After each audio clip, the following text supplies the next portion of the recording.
GangRadio.com.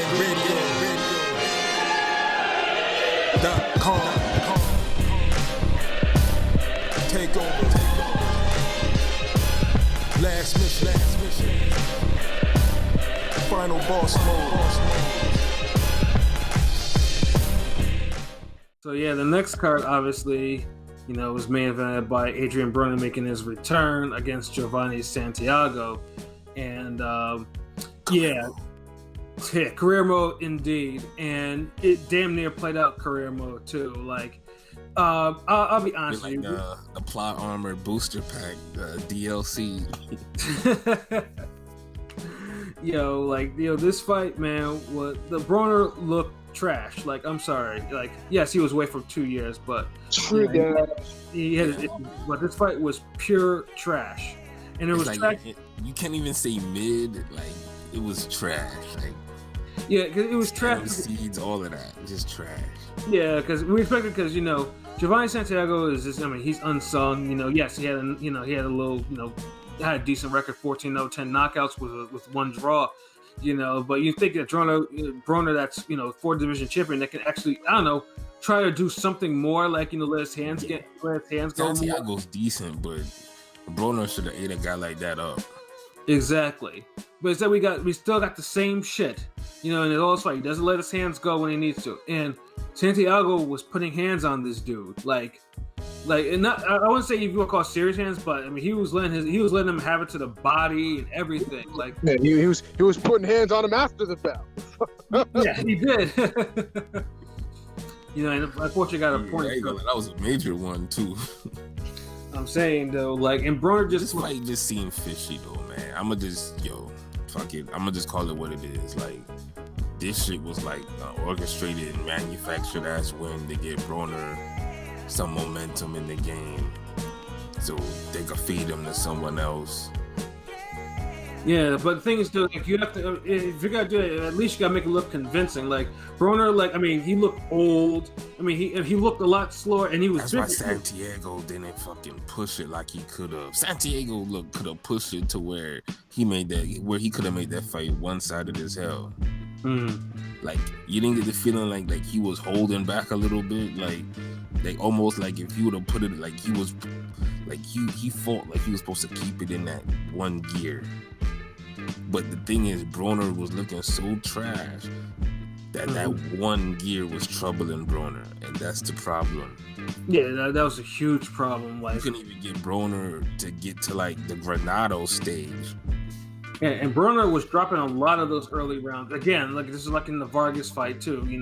He was dropping a lot of those early rounds. Because he just looked so off. Now, I will admit though, he did actually make a comeback in the second half. Not by much, but he did. Damn near dropped Santiago. Yeah, he did. Yeah, he had a moment where Santiago did a Puerto Rican two-step or whatever, and then I understand how he didn't fall. How he didn't fall. I thought his glove touched the floor, but I'm like that he came very close. Yeah, by the closest of centimeters, the shit was so funny though. But once he regained his footing, he never really lost it again. Broner never hit him with anything that would actually bother him. And then it's not like Broner pressed him too hard after that either. I don't know. So it's it almost felt like Roy Jones Glenn Johnson fight. Which one? Shit, Glenn Johnson. Excuse me, Roy Jones Glenn. Sorry, I thought you were talking about Tarver for a hot minute. My bad. If you want to say the Tarver fight, it was the third one where I think the 4th or 5th round where Roy has 2 rounds where he turns back the clock. Yeah, where he looked like the Roy Jones of 97. Yeah, I remember. Yeah, and he starts whooping on Tarver. Then it's like he's on some okay, I just want to prove you guys I can still whoop this nigga, but here I'll let him have his his moment. And he just fell back like Broner. That's how that shit felt. Yeah, and I can show you how good I am, but nah, or maybe that's how much he can muster, because it looked so aged and weathered, you see him in the videos and shit on IG and training and it didn't really look like you couldn't really tell too much. But in the fight, that's when you really could tell, man. Yeah, you could tell like this dude, like the hard living and whatever he's been doing. Like, what, 31? It's like 31, 32. He's 31. He's gonna be 32 this year. I honestly feel like he was looking closer to 41. Yeah, he looks like shit. He looked like he could be my old head. Like, you know, and it's sad to see someone like that. And he's not, and he didn't age because of hard fights. He aged because he had no discipline. Nah, them fights were hard. You know, but the discipline kind of like and the alcohol and it's an accumulation of all of it. Yeah, I mean, this dude. On top of that too, like there was more weight fuckery because this was supposed to be a 140 fight. You know, and then and Broner admitted he had to lose like 35 pounds to actually get it there. And I think they said Santiago was having trouble too, but I don't know if I want to give him the shadow of doubt because considering that Broner's had this. I'll give him the benefit of the doubt only because they said Santiago really couldn't make weight either, but still, yeah, it's not the optics are poor. Yeah. They said Santiago was all happy when that shit was there, 147. Yeah, he was. I mean, I would have thought he would have been more motivated at least, But either way, though, he was never supposed to win that fight. He was never going to win that fight. I'm telling you, like, look how close the fight was, and how most people was like, it could be a draw or a Santiago win. Like, no one really felt like Broner took that. Like, honestly, like, we're being straight honest here. But the thing is, the dude was like, he was so humble about it, almost too humble. Just right, like he accepted it quick as fuck and just, oh no, it was close. Like the way his answers, nah, man, like no. And it almost felt like somebody said, "Look, man, I'm gonna give you an extra $75,000." And just, be cool, Yeah, the scorecards were shit. Yeah, they were big shit. Like, I'm sorry, But when I hear 117, 110, and 116, 111 for Broner, and the other one was still bad, 115, 112. Like, none of those scores happened in that fight for Broner. Not one of those cards. But you wanted 114, 113 across the board? Yeah, exactly. That's how it was, especially how, and something that I felt like was kind of appalling was the 12th round, too, where you had the feeling like someone had to win that shit decisively, and Broner pretty much gives it away, like, badly. I'm thinking to myself, like, Man, Broner and barely won 4 or 5 rounds in that fight. And didn't Santiago, I'm pretty sure, weren't Santiago's corner, like, you got to win this round, like, some shit. Yeah, they were more impressed about because they knew what was up. Yeah, But yeah, I'm telling you, like that almost felt like a fixed fight, man. I'm just being honest. Like, yeah, they were like, like I know some people tried to say Canelo Kovalev was fixed. Nah, that not nothing fixed about that knockout. But this shit, nah. Yeah, because Broner should be able to put someone like this away and didn't. And Santiago should have at least went down once or something like that. And the way Broner fought, Santiago should have really stepped it up on him. And it's like neither one happened. Right. So the scores pretty much let everyone know that the fuckery took place, and it was just I mean, and now because Santiago's in his prime, he's young, he's a prospect, so it's not like we could say, oh man, he got tired or he didn't have the energy. No, he was good. Yeah, he held back like. Yeah, no, it was just sad too because then the post-fight interview you see Broner, and you know how some of this. I mean, Broner obviously has always been good for a soundbite or whatever, but that shit sounded real hollow. Like, yeah, it was cringeworthy as fuck. Like, this is the first Broner interview ever where I just was just like, man, stop. Like, just go. Like, yeah, I mean, go in the back. Get your money. Get the money because you got to pay off a lawsuit, which is the reason why you're actually fighting. Yeah, that's how it was. Like, I didn't want to hear this dude talk. I didn't want to hear nothing. I was like, they give you a score that, that would probably tell someone that, you was really whooping some ass, and that didn't even happen. You know, Santiago was good, and probably now the agreement is Santiago. You'll probably see him on Showtime again, probably in the next couple. He'll get another good look, and then we'll see how good he truly is. Because this Broner fight, nah, and I'm a Broner fan, but I know what I saw. Like, this is bullshit. Yeah, you know, Broner. I mean, let's say it again because you know they want to. Al needs to make some money for it. Like, I mean, I don't know if they're planning on. Eventually, you know, feeding. I mean, they're gonna feed him to somebody, but you know, I don't know if a cashing out situation is gonna happen. Yeah, Broner gotta fight another guy on this level, but this time he can't have the rusty, the ring. See, this is the only excuse Broner could get on this one is the ring rust. It's been 2 years.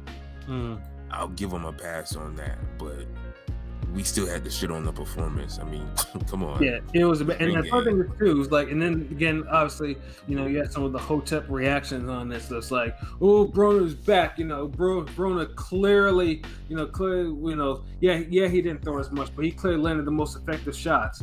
You know, but barely. Or punch shots don't really matter, even though you can really see that Santiago did land more punches than Broner. Like.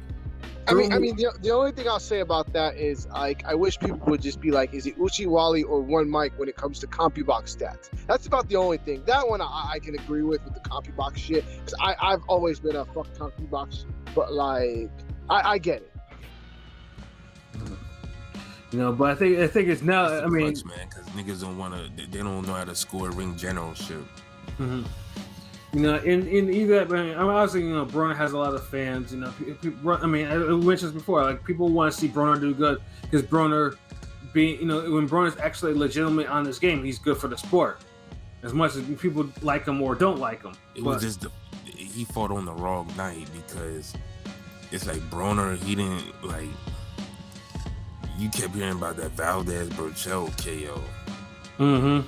Like, the Broner shit was like, it wasn't hitting like that. You know, and his performance wasn't either, so see why. Yeah.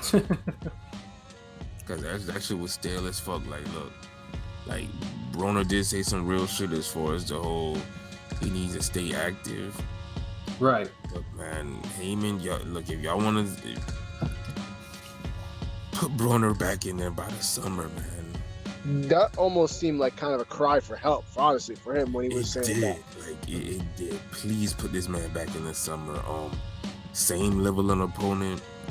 Hopefully, if he's really back, he would look better. But if he looks the same, then just cash out, because I don't want the whole ring rust to be a big excuse like that. You know, we gave it to Thurman. And he had, you know, he came off an injury, so, and he fought a better quality guy too. Shit, Josito Lopez. Shit. Right. Yeah.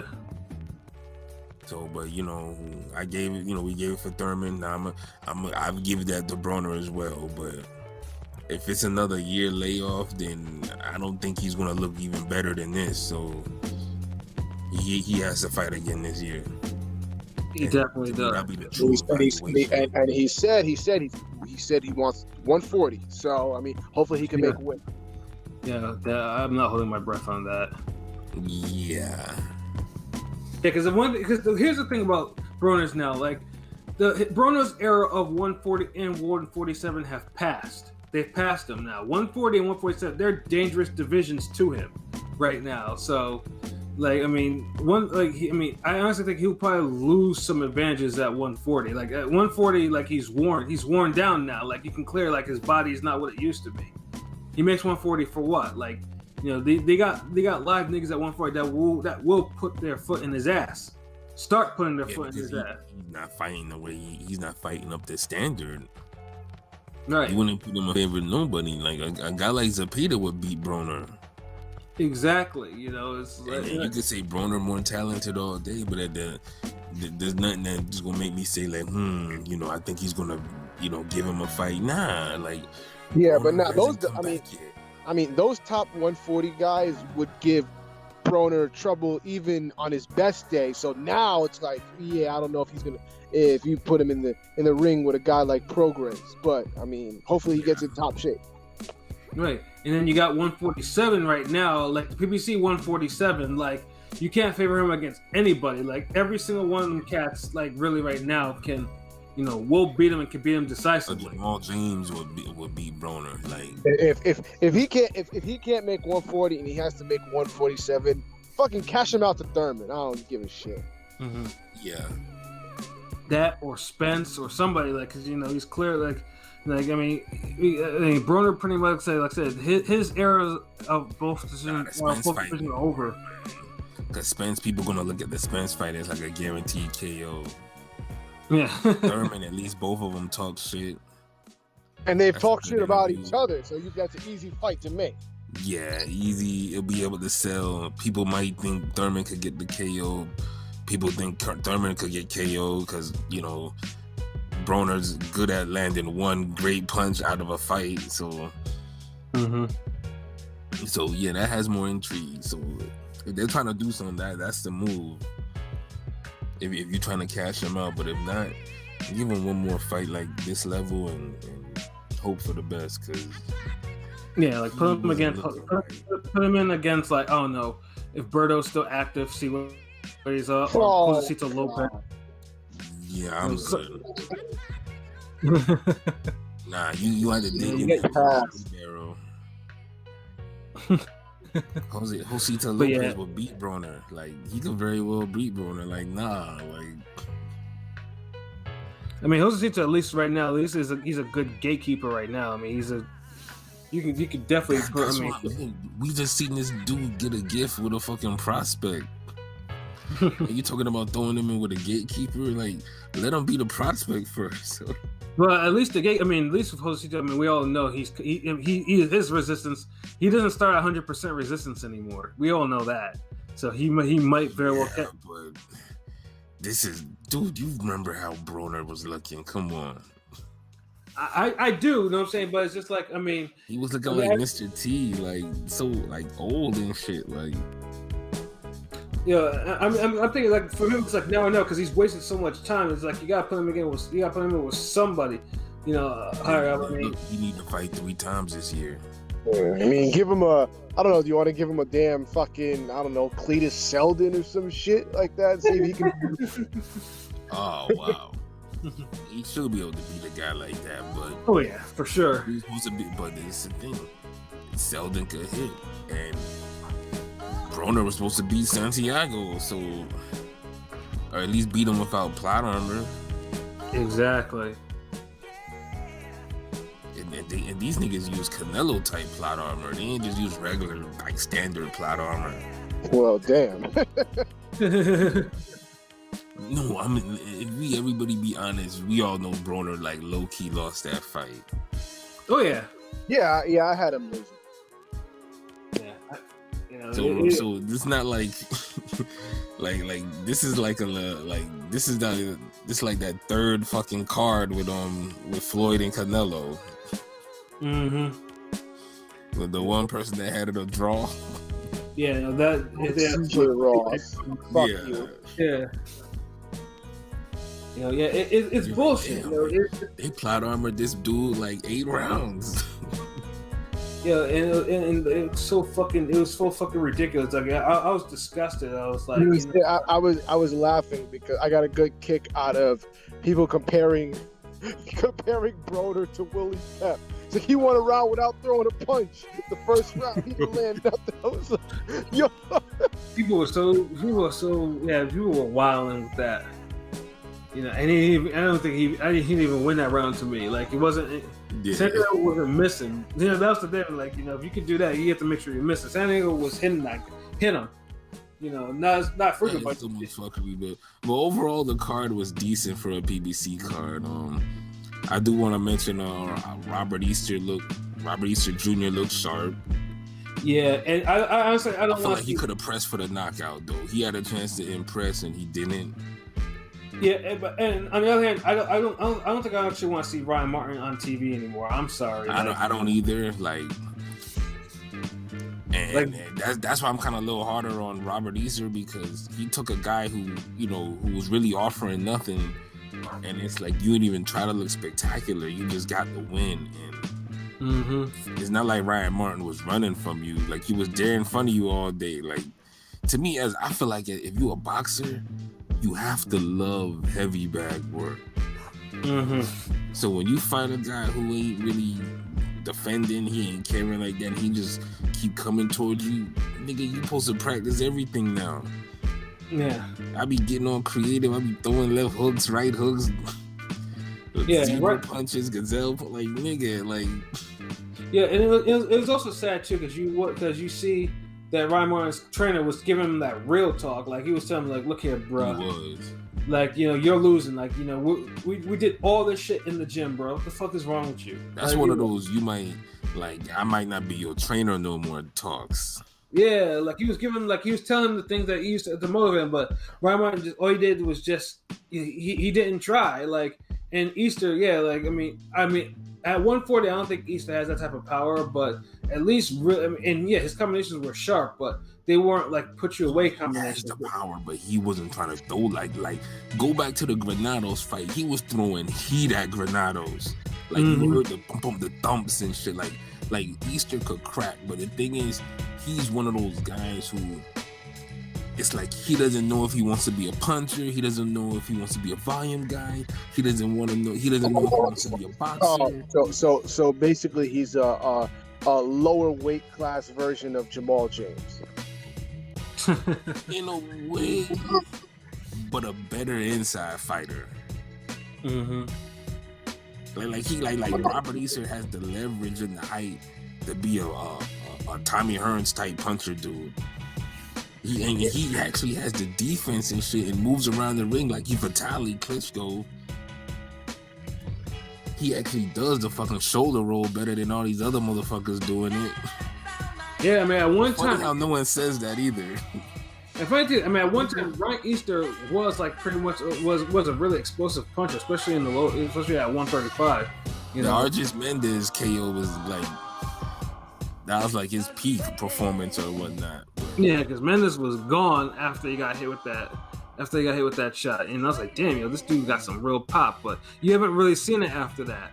You haven't seen anything. You haven't seen any stoppages. Fight that, like he hasn't tried to fight those type of fights. Like it's like you could tell Robert Easter's a guy who doesn't punch at his maximum. Like he'll throw uppercuts, he'll throw shots to connect on you, but he's not digging in the shots unless he's doing his old mid-range inside routine. Long range, he could really tear you up, but he doesn't. Like, and it's like you see it with the Ryan Henry fight. So I'm just like,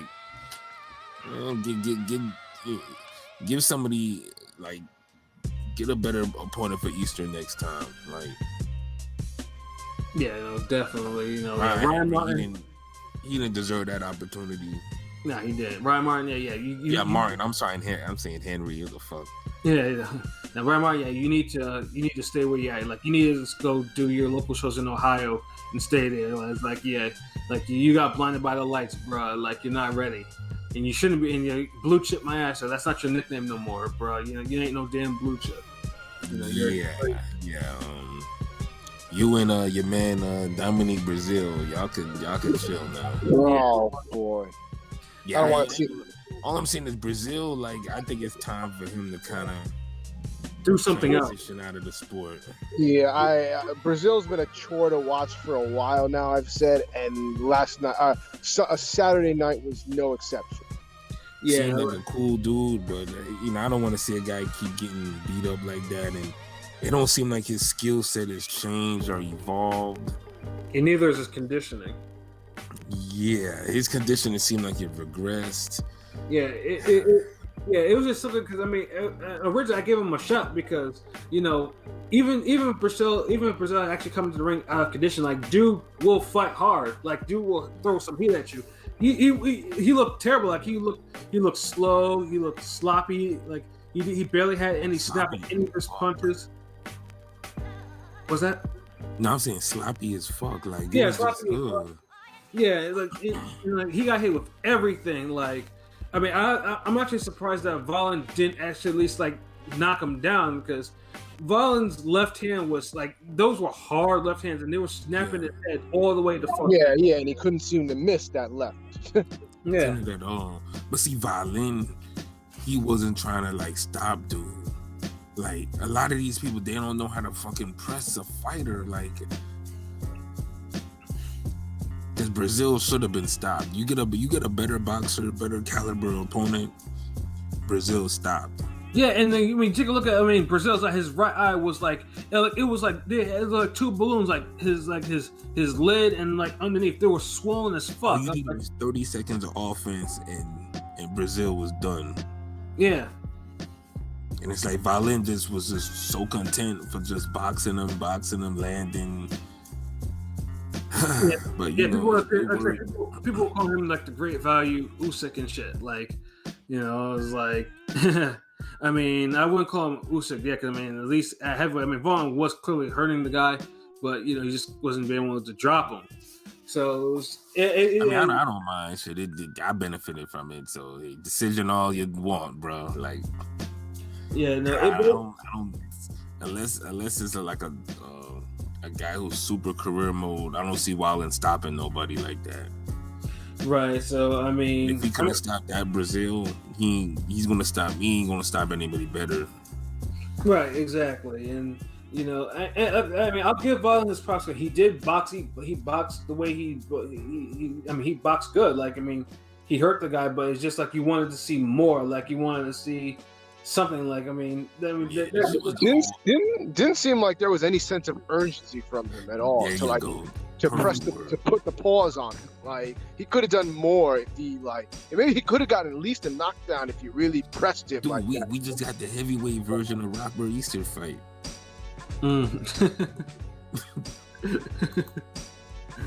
Yo, that's what I'm saying. Like Easter and Brazil. I'm sorry, Martin in Brazil, like y'all can just, do something else now.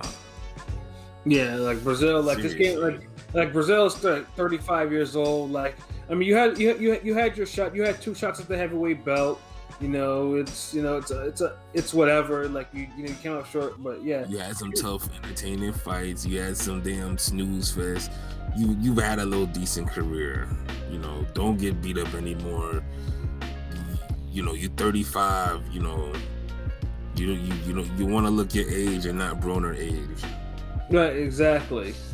Because heavyweights, heavyweights, regardless of, how many knockouts they get, like the heavyweights hit hard. You don't want to see, a guy like that get hit hard and then bam, he starts having little issues later, a couple years after he retires.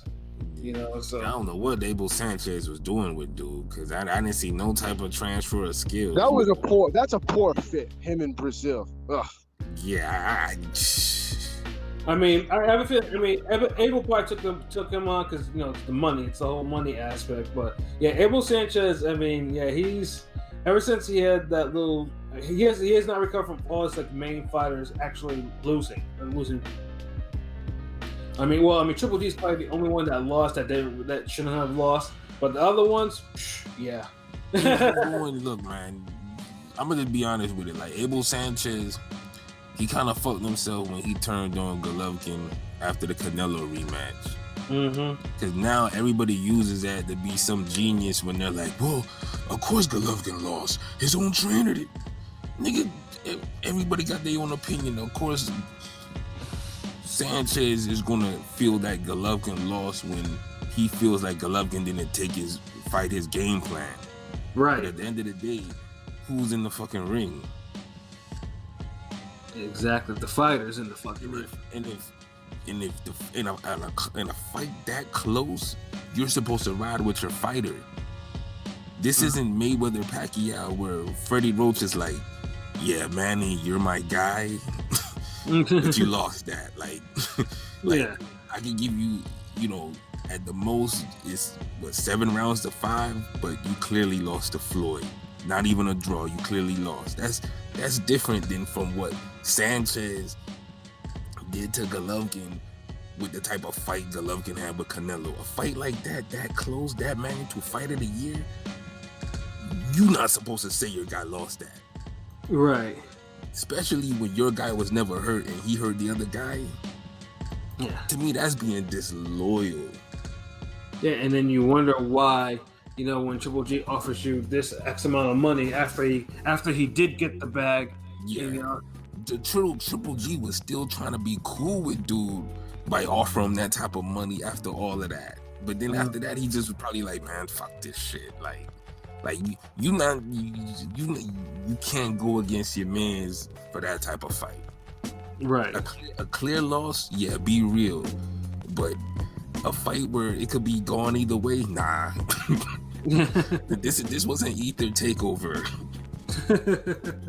where you gotta really be like, nah, Hove, you lost that one. Nah. Absolutely. Don't tell that to Memphis Bleak. Bleak will still say Bleak still says Hove killed Nas because that's what he's supposed to say. So even then, that's not even a good excuse. Yeah, it isn't. But Sanchez, he kind of fucked himself with that because now you just showed every other boxer. Well, goddamn, if you mean to tell me if I fight as hard as Golovkin did in that rematch, you'll still say I lost and you'll get mad at me?